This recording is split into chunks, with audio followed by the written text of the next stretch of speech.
of last week's matches, Werribee had a good win over Belmont. Now, Birdie, I'm going to throw to you on this one because you've got Werribee today. Bit disappointing for Belmont, perhaps, that they couldn't get up in that game, but I suppose you'd expect Werribee to win it anyway. Yeah, look, Belmont just haven't got the firepower to try and stop Werribee. They haven't got the defenders. Okay, you got Jester Greeny in goals, but their centre court wouldn't get the ball down to her enough anyway for us to shoot anywhere near 50 goals. So, yeah, there was always the last 3 weeks of Belmont were always going to be nightmare weeks, and that's one of the weeks. And now they've got another nightmare week coming up against Thompson.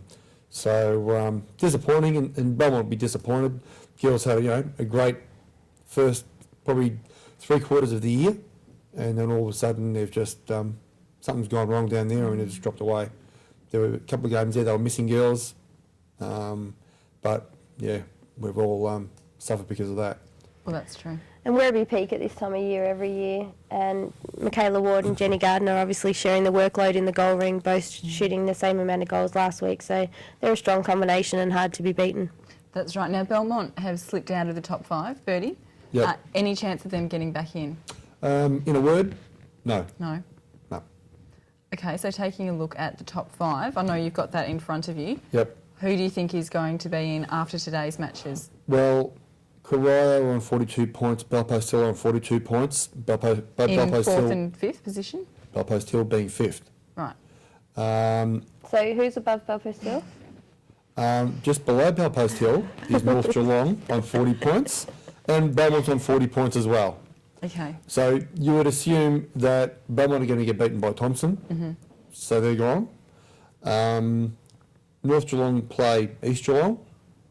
I think it'll be good tight tussle. East Geelong have been playing well lately, but you would think that North Geelong might win that game.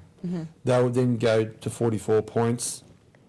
They would go to 44 points. Corio play Winchelsea. You would think that Winchelsea might win that, so Corio will stay on 42. And of course, last but not least, Belpost still plays Werribee, and we're on 40 points as well. You would think that Werribee may win that game. Oh, Birdie, that hurt you May. to say that, didn't it? But, I'm flying around here, but you never know. Oh, you don't? That's You don't correct. know.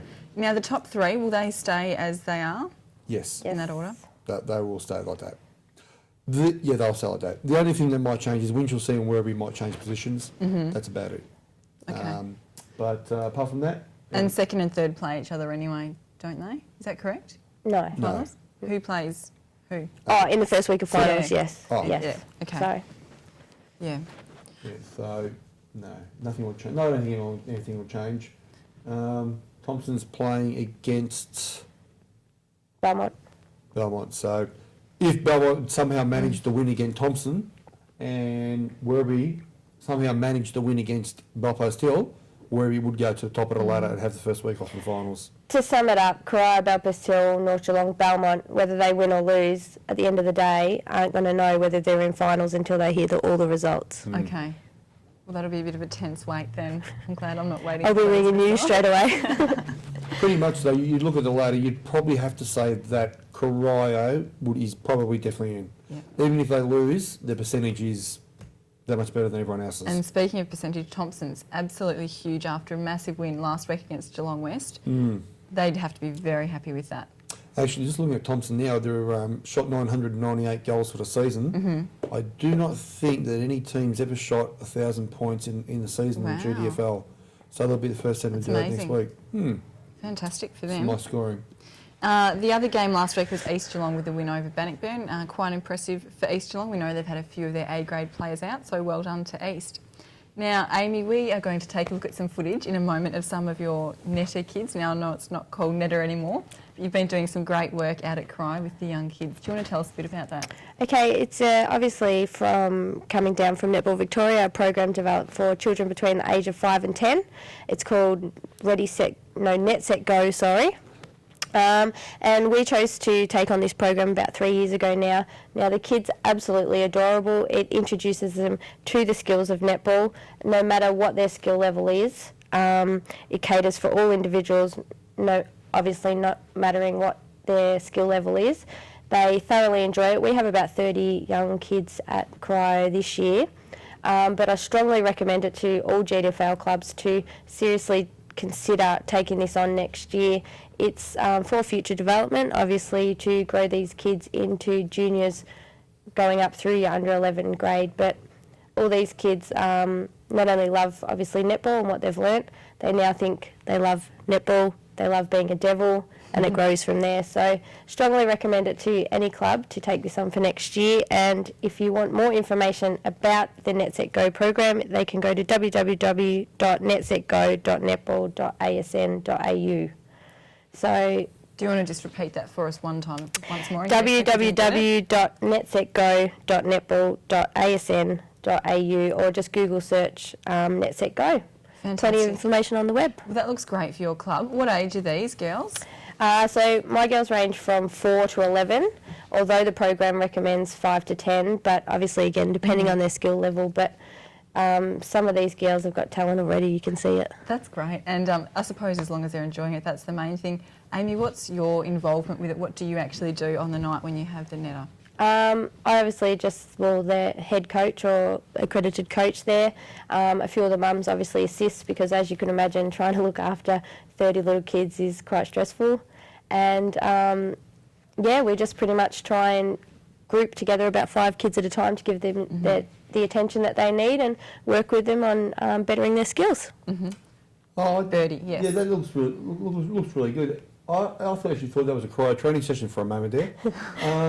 Actually, Bertie, you might want to buy a couple of these kids to put in your A grade team, saves you drawing from your C grade. But really, I really do think it's great that Amy's out there teaching the kids, skills and that. It's like it's the blind leading the blind. It's great. It's fantastic.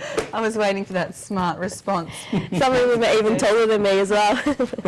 Well, we've got a great interview, or 3 interviews, is it, that you did with the girls? They did in full of detail. All right, we'll throw to that now. We'll be back after the break.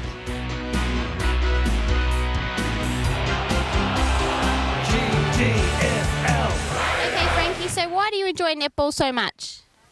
Because it's fun. Because it's fun. And when you're older, what position do you want to play? Goal shooter. Goal shooter. Now, are you going to be a devil when you grow up? Yes. For sure. And what have you learnt here doing junior netball? Well, I learnt doing heaps of things. Yeah. And what's your favourite thing that you've learnt? Shooting. Shooting. Okay, thanks, Frankie. The older girls here, how old are you? 8. 8. And what have you found you've learnt so far doing this netball course? Not to step with the ball and defending. Yeah. And next year you think you'll be big enough to play with the big girls and start your actual netball playing on a Wednesday night over at Cryo Time Centre? Yeah, I'm already playing there. You're already playing there? So you find that this just helps you learn your skills? Yeah. Excellent, thanks. Okay, Kira, so this is your first year doing the netball program. Have you enjoyed it?